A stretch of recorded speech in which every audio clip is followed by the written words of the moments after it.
Continue in Isaiah. We're in chapter 13 this morning. If you want to get there, just some class business that we've been mentioning over the last few weeks. Last Wednesday night we started a series in James that's taught by different men here from the congregation. Les Jones got us off to a rousing start looking at James chapter 1. And if you were here, I know you enjoyed that study. But the second installment, our brother Flo will take that on James chapter 2, August the 14th. And then you can see Joe Church, John Erickson, Steve Force will continue through the book of James. And then Dave Gorman will take the last week there, September 11th, and do a summary of James and overview of everything we've talked about. So if you haven't been here for Wednesday evening, you might try that out. A good series. James, a practical, helpful, useful book. And we know that it's a good study, so we pray that you'll be there for that. Then a reminder of our fall seminar that starts the first Sunday in September. Our theme this year is Who Were of the Way, and talking about the idea that in the New Testament the church is referred to as the way many times, especially in the book of Acts. And Wayne Jones, Michael Height, Dave Miller, and Donnie Bates will be here each successive Sunday to teach those lessons. They'll teach this class and then preach for us on Sunday morning, so we're looking forward to that. And then I'll start us off with that on Sunday, September the 1st, with a lesson on I am the way, which is what Jesus said there in John 14 and verse 6. I am the way, the truth, and the life, and kind of do an overview lesson to set the stage for what these guys will talk about while they're here. So we hope you'll pencil those in and make plans to be here for our fall seminar. Isaiah. Yahweh is salvation. And the key verse there that we've been putting up on every screen is, all we like sheep have gone astray. We have turned every one to his own way, and the Lord has laid on him the iniquity of us all. And that seems to be a good summary verse of everything that Isaiah prophesies about. Everything that's in the book can be summed up in that particular verse. And when we say the Lord has laid on him the iniquity of us all, who are we talking about? Jesus. And that's the reason Isaiah is called the Messianic prophet, because so much of his book is looking forward to the coming of the Messiah and the coming of Jesus. And we've talked a lot about that in our study. Today, we're ready to start chapter 13. And we've looked at the first 12 12 chapters of the book. And we've not done verse by verse, but paragraph by paragraph, section by section. And so far, can you say Isaiah's been full of good news or bad news? Bad news. We talked about there are glimpses of good news in there, but most of those glimpses of good news have to do with what's coming with Jesus in the future after Israel and after Judah receives the recompense of their not following God. So we get to chapter 13, and I would like to say it gets better. But it doesn't, does it? You know the book of Isaiah, it just keeps getting worse. And we said last week that rather than just keep plodding through all of these things, because it's the oracles concerning the nations, and rather than plod through all of these and go chapter by chapter or section by section, we're going to kind of do an overview of chapter 13 through chapter 23. Not that there's not important stuff in there, but again, more of the same so that we can get to the better news that comes at the end of the book. And so that's what will be our plan this morning, and beginning this morning and continuing on, excuse me, at least through the rest of August. Then we'll obviously have to take a break for our fall seminar, and then we'll come back to that. The nations that are listed: Babylon, Assyria, Philistia, Moab, Syria, or it's sometimes referred to Syria by the capital Damascus, Ethiopia, Egypt, Edom, Arabia, Kedar, Judah, Phoenicia. And these are the oracles concerning the nations. And there's a map there. I know it's probably a little small for you to see, but all of those red stars represent the nations that are mentioned in the book of Isaiah. And so what's interesting, I think, about this, and we'll talk a little bit more about this toward the end of class, is that God is not just concerned with Judah and Israel. Those are his primary focuses because they're his people. They're his chosen people. And so he's talking to them about, but other nations have a role in the history of Israel and Judah, and other nations have a part to play in how they've interacted with Israel and with Judah. And so that's why God, I think, is bringing these oracles, as Isaiah calls them, on these nations. These oracles that are explaining, as he's done with Israel and as he's done with Judah, this is what's going to happen with you. He's saying to these nations, this is what's going to happen with you too. And you need to remember that the reason this is happening is because of God. Not because he just picked you out of a bunch of nations and said, I'm going to persecute you, but because you, in your evil doing, have brought his attention on you, because that evil has affected his people. And his people have adopted the evil ways of those particular nations. And so those are the nations we're going to run through. But it starts out there in chapter 13 and verse 1, and that phrase is interesting, the burden against Babylon, which Isaiah, the son of Amoz, saw. What does that term burden suggest to you? Pardon? Weight. It's weighty.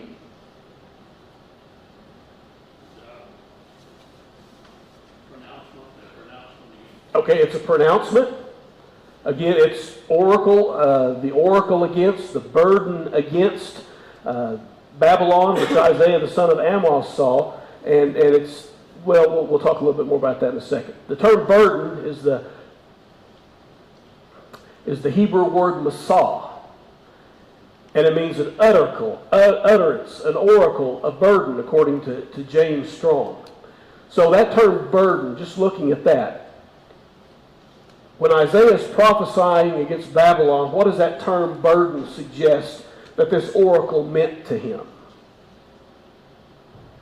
Les? Babylon had a heavy load that they were going to have to carry. Okay, Babylon has a heavy load that they're going to have to carry in doing God's will, even though they don't realize they're doing God's will. An obligation. Okay, obligation. Does it suggest to you a happy message? No. It's not. It's a burden. How many of you like to deliver bad news? Nobody likes to. I like to deliver good news. I don't like to deliver bad news. But every once in a while, in some circumstances, we have to deliver bad news. And that makes us feel bad, doesn't it? It bothers us to have to deliver that bad news, even though we may not be directly involved in that. We know that the news we're delivering is going to affect those people that are receiving that message, and that in a sense, you may be changing their life forever with that bad news. And so Isaiah's burden against Babylon is, it's not just good news. Isaiah, I suppose, could have had the attitude of, well, Babylon's got it coming, go get them, God. But it doesn't seem like he has that mindset, because he understands the gravity of that situation. Flo?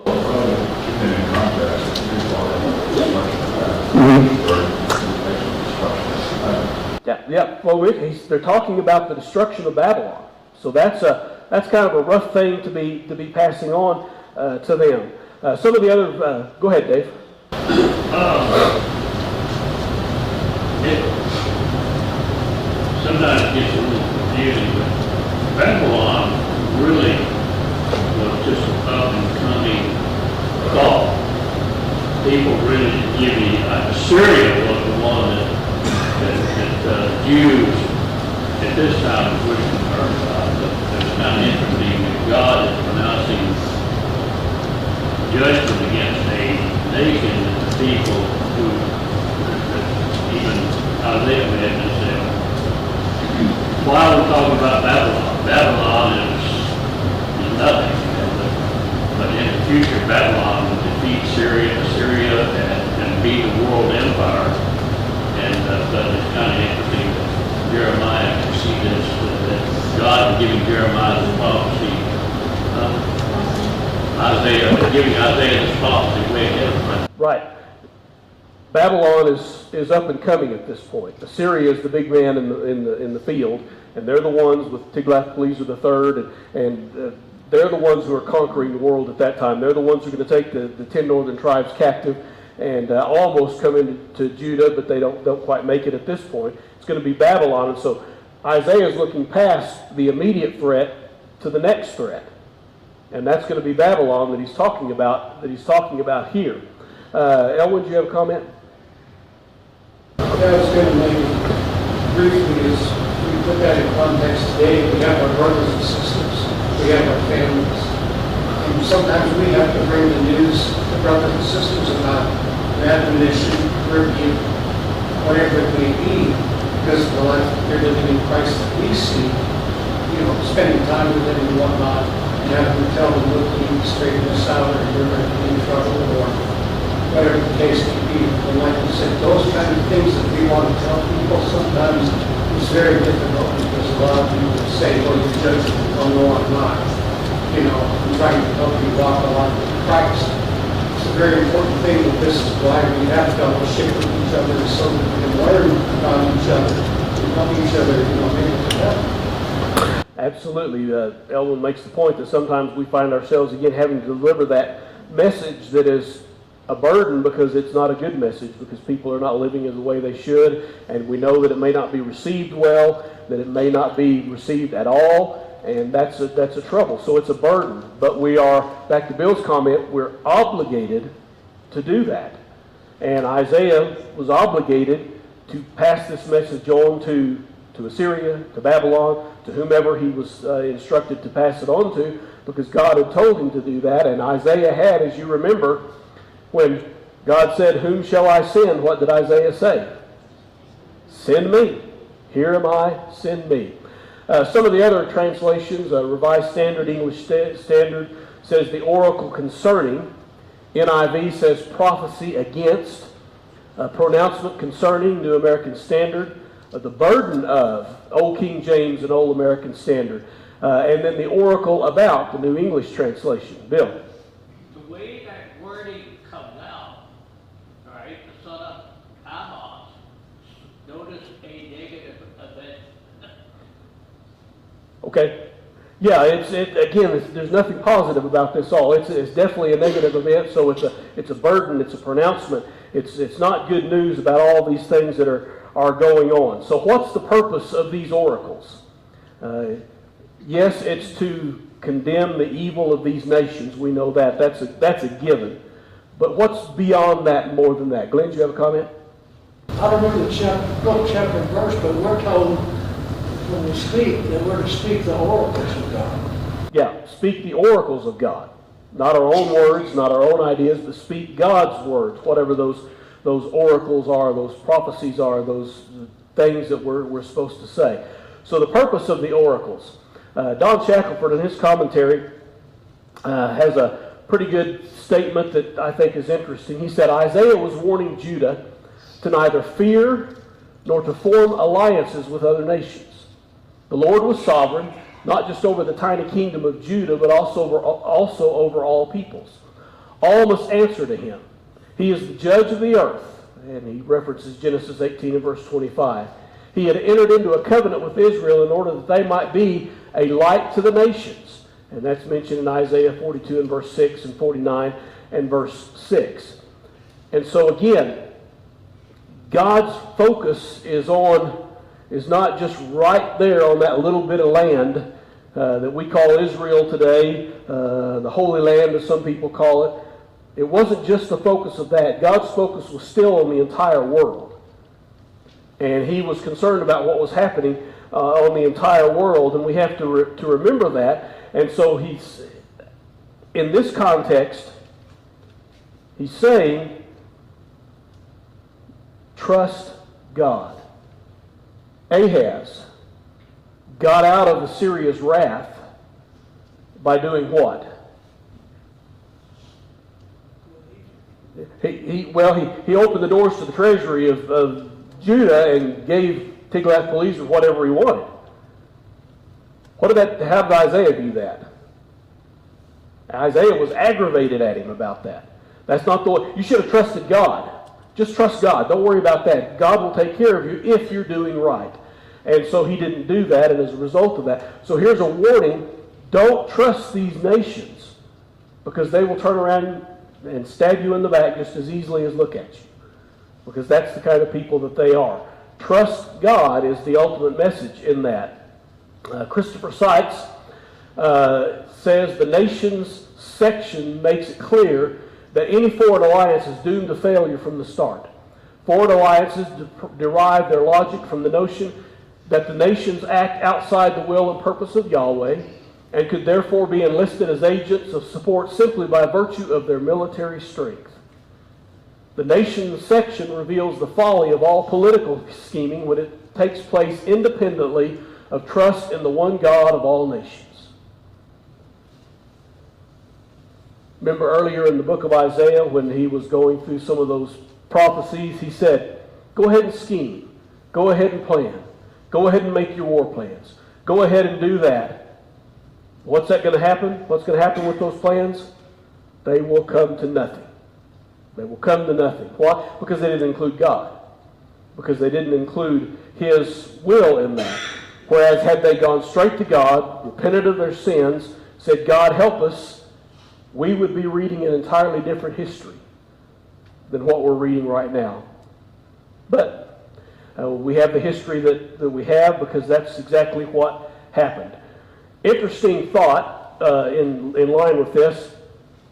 Arthur Tappan Pearson said, and I think this is kind of an interesting wordplay, history is his story. Who's the his? God. History is his story. And we have to understand that.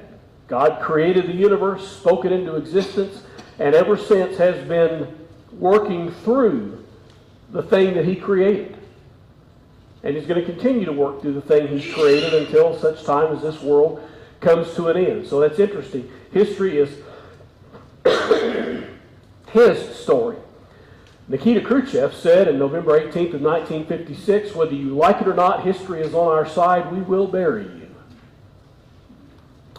Where is Nikita Khrushchev now? Oh yeah, he's buried. Where's the nation he was so proud of? Yeah, it's pretty well been torn apart.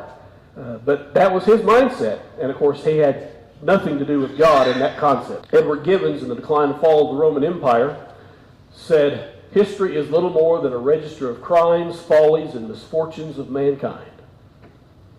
And you know what? There's some truth to that, isn't it? And why are they crimes, follies, and misfortunes? Because most nations don't follow God. Don't do His will. And that's what the end result of that is.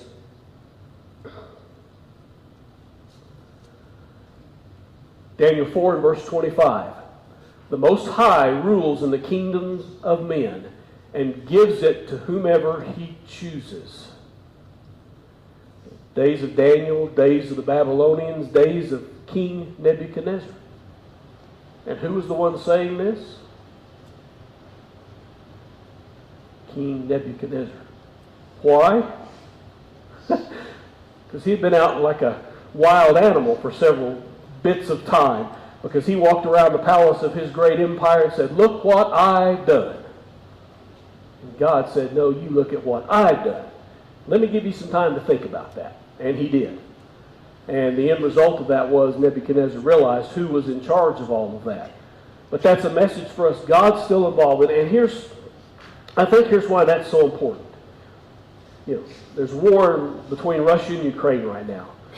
We have brethren in Nigeria who are having issues. In Kenya, there's upheavals and uprisings going on all the time. We've got a contentious election coming up here in our own country that we're dealing with. And the trouble with Hamas and Israel and Hezbollah and all of that over in the Middle East. It just constantly, when you watch the news, the world is a mess. And that gives us, shall we say, concern, worry, fear, maybe, because of what's going on in the world. Well, doesn't mean that it's always going to be good for us, but we've got to remember this: the Most High rules in the kingdom of men. No matter what's going on in the world, God is still in charge. And we've got to remember that, and we've got to trust that. Flo? Yes,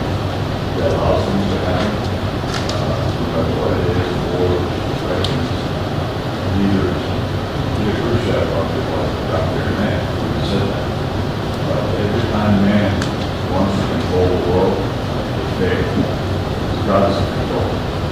Forget that. Yeah, well, so God's in control. We forget that He's in control. And we've got to remember that He's in control of all of that, because that's the most important thing to remember. And in that understanding that He's in control comes the trust that no matter what happens, it's within God's will. Again, does that mean it's going to be happy and pleasant and fuzzy kittens and puppy dogs? Well, no, ask our Ukrainian brethren who are in that war over there. It's not nice right now. But we have to remember that God's in charge. Terry. God had sent Jonah. First repentance and they repented for it. Sure. Yeah. Terry points out that Jonah was sent to Nineveh. Jonah didn't want to go, but he went because he had to, and he preached to Nineveh, and they did what? They repented. Well, why did he go to Nineveh? Why was he worried about Nineveh? Because God is concerned about every nation and the influence that they had. And so that was part of that, of why he did that. Acts chapter 17 and verse 26, and this is out of the New International Version. From one man he made all the nations, that they should inhabit the whole earth, and be marked out their appointed times in history and the boundaries of their lands. Interesting, isn't it? God did all of that, and we have to trust that He knew what He was doing when He did all of that. So, we start with Babylon. Isaiah chapter 13 through chapter 14 and verse 23, and then again it goes back to Babylon in chapter 21, verses 1 through 11. And here's mentioned, we've already kind of mentioned this earlier in some of the comments, but God predicts the overthrow of Babylon almost 2 centuries before it happened. 2 centuries before it happened. Kind of interesting, isn't it? I can make predictions about a lot of things. But what happened to my predictions usually? I get lucky once in a while. Not that I know, but I get lucky once in a while. But most of my predictions, I don't know enough to make a prediction that's going to come true. God does. And so God predicted the overthrow of Babylon almost 2 centuries before it happened. And that's significant and that's important. When you have a prophecy given in God's Word that is fulfilled and can be confirmed to have been fulfilled, that tells you something about God and His knowledge and His control over everything. Isaiah 13 and verse 19. And Babylon, the glory of kingdoms, the beauty of the Chaldeans' pride, will be as when God overthrew Sodom and Gomorrah. Prophecy. Tied it back to what these people knew. They knew the story of Sodom and Gomorrah. Babylon is going to be like that. And again, you would think that when all this started and Babylon started marching toward Israel and started dealing with that and started their various conquests of the land, that maybe Israel would remember what Isaiah had said. And yet I wonder if they did. What do you think? Probably not. Maybe some of them did, but if they had remembered that God said, I'm going to overthrow them, that might have changed their outlook on what was happening to them, because they knew in the end God was going to be victorious. God even names the conqueror of Babylon the Medes, Isaiah chapter 13 and verse 17. So not only does he talk about the downfall of Babylon 2 centuries before it happens, but he talks about who's going to do it. And Dave mentioned earlier that right at this point, as Isaiah is writing, Babylon's kind of an upcoming nation, small, not somebody you just think about as being a world power. Wonder where the Medes were at this time. People have been scratching their head and saying, who are they? I don't know. But God already had it planned that the Medes would be the ones who would conquer, and then the Persians, and then the Greeks, and then the Romans, and you know all of that. You know all of that history that comes after that. Assyria. Isaiah 14, verses 24 through 27. The Lord of hosts has sworn, saying, surely, as I have thought, so it shall come to pass, and as I have purposed, so it shall stand. that I will break the Assyrian in my land, and on my mountains tread him underfoot. Then his yoke shall be removed from them, and his burden removed from their shoulders. This is the purpose that is purposed against the whole earth, and this is the hand that is stretched out over all the nations. For the Lord of hosts has purposed, and who will annul it? His hand is stretched out, and who will turn it back? So again, I'm going to destroy Assyria. I will destroy Assyria. Judah, keep that in mind. Dave? You know, the book of Revelation talks about God overpowering the world and all the nations, and he doesn't mention Assyria, he mentions Babylon, you know, in Revelation. So there's the lesson for us too, is that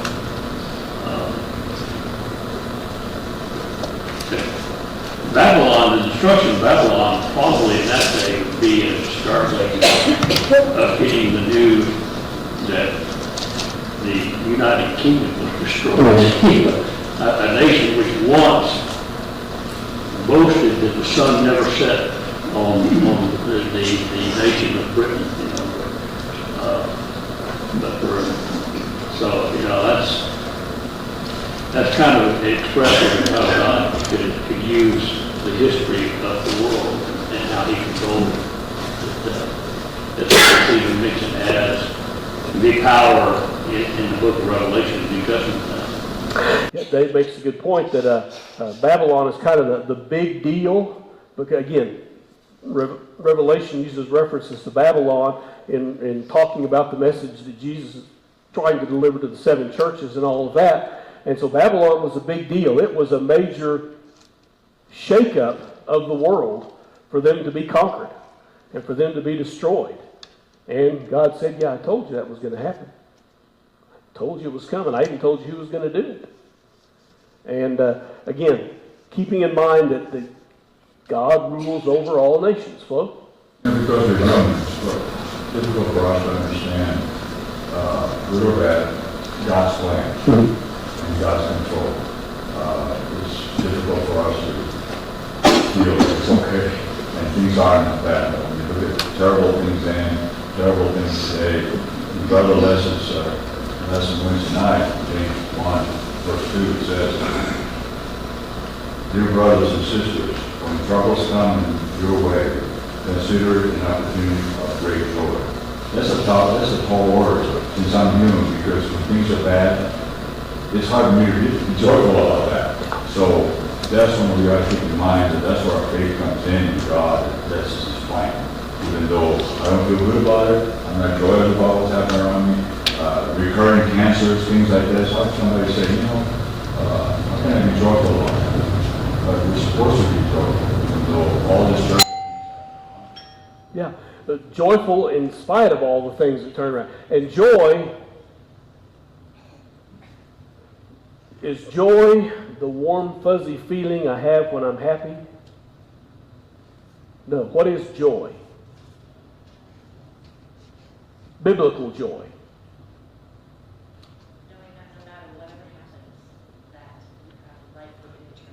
Knowing that no matter what happens, you have a life in eternity. So it's a redempta. It gives you peace. It's contentment in our circumstances. John? Okay. No matter what, I've been redeemed. One of these days, I'm going to die and go to heaven. What an awful thing. Well, no. That's what we're looking for.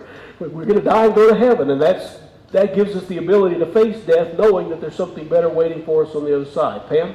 Well, we can't always be happy, but we can always be joyful. We can't always be happy, but we can always be joyful, Pam says. And I think that's a good way to look at it. We can have that joy that is the bedrock of our happiness and everything else, but that joy continues even in the midst of tragic and difficult and awful circumstances. Redempta?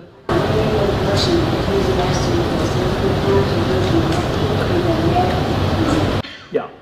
When times are good, be happy. When times are bad, consider. And I think that speaks to that. Philistia. Isaiah chapter 14, verses 28 through 32. And then again it comes back to Philistia in chapter 20. This is the burden which came in the year of that King Ahaz died.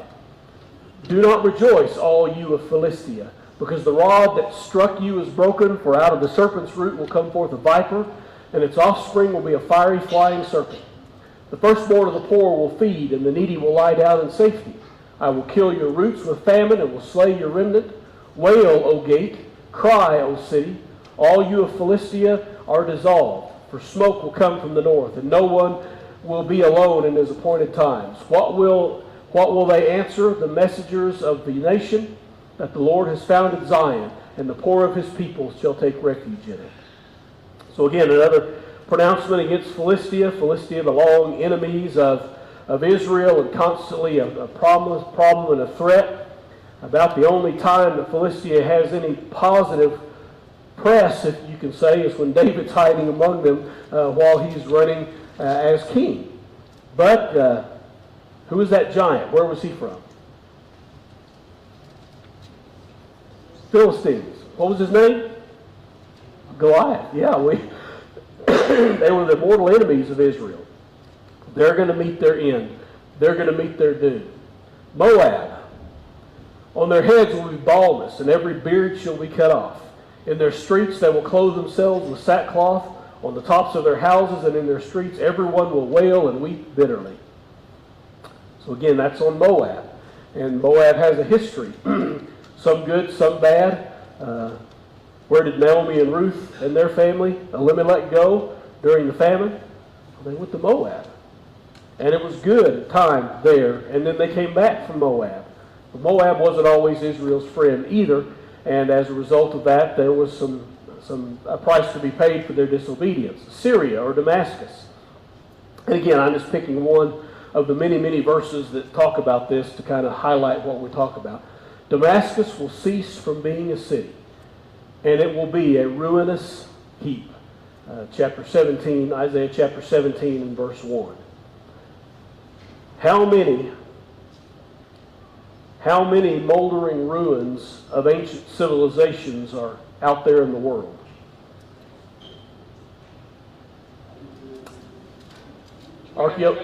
We haven't found them all. Archaeologists are finding new ones all the time. And here's a once proud, great civilization. Walled cities, armies, chariots, horses, farmland, all of that. And over the course of time, the city's been buried under the dirt. To the point in many places you don't even know it's there. And again, that's the course of history, and that's what was claimed going to happen with Damascus. Go ahead. I think sometimes Damascus may have been a representation of the power of the city. Damascus is still here, one of those ancient cities around. When it said it was ruined, it doesn't mean necessarily that they would become a place like Babylon or Nineveh, which people, mankind never knew existed until modern archaeologists discovered it. Damascus is one of the cities that, ancient from the beginning of time. Yeah, Damascus was an ancient city, and it was kind of the headquarters of the Assyrian power. So and I think the reason the city of Damascus is used because it was so grand and so glorious and so big and so amazing that was kind of the visual of the power of the nation that inhabited Damascus. But when God's through with them in this context, it's going to cease to be a city. It'll become a ruinous heap. Doesn't mean it's going to be that way forever, but that was what's happening in the context of what we're dealing with in Isaiah. All right, we're out of time. We'll continue on with this, Lord willing, next week. Appreciate your comments this morning.